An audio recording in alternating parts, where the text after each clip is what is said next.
माँ दुर्गा की नवशक्ति का दूसरा स्वरूप ब्रह्मचारिणी का है। यहाँ ब्रह्म का अर्थ तपस्या से है। माँ दुर्गा का यह स्वरूप भक्तों और सिद्धों को अनंत फल देने वाला है। इनकी उपासना से तप, त्याग, वैराग्य, सदाचार और संयम की वृद्धि होती है। नमस्ते दोस्तों, मेरा नाम पारुल शर्मा और आपका स्वागत है मेरे इस YouTube चैनल ज्ञान गंगा में। और अगर आपने हमारे चैनल को अभी तक सब्सक्राइब नहीं किया है तो कृपया सब्सक्राइब जरूर करें और वीडियो को अंत तक जरूर देखें। आइए शुरू करते हैं। ब्रह्मचारिणी का अर्थ तप की चारिणी यानी तप का आचरण करने वाली देवी का यह स्वरूप पूर्ण ज्योतिर्मय और अत्यंत भव्य है। यह दुर्गा माता की दूसरी शक्ति है। यह देवी अपने और दाहिने हाथ में जप की माला रखती हैं और बाएं हाथ में उनका कमंडल रखती हैं।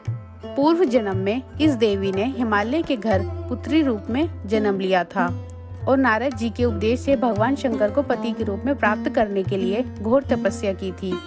इस कठिन तपस्या के कारण इन्हें तपश्चारिणी और ब्रह्मचारिणी नाम से अभिहित किया गया। 1000 वर्ष तक इन्होंने केवल फल फूल खाकर बिताए और 100 वर्ष तक केवल जमीन पर रहकर शाक पर निर्वाह किया। कुछ दिनों तक कठिन उपवास रखे और खुले आकाश के नीचे वर्षा और धूप के घोर कष्ट सहे। 3000 वर्षों तक टूटे हुए बिल्व पत्र खाए और भगवान शंकर की आराधना करती रही। इसके बाद तो उन्होंने सूखे बिल्व पत्र खाने भी छोड़ दिए। कई हजारों वर्षों तक निराहार रहकर तपस्या करती रहीं। पत्तों को खाना छोड़ देने के कारण ही इनका नाम अपर्णा नाम पड़ गया।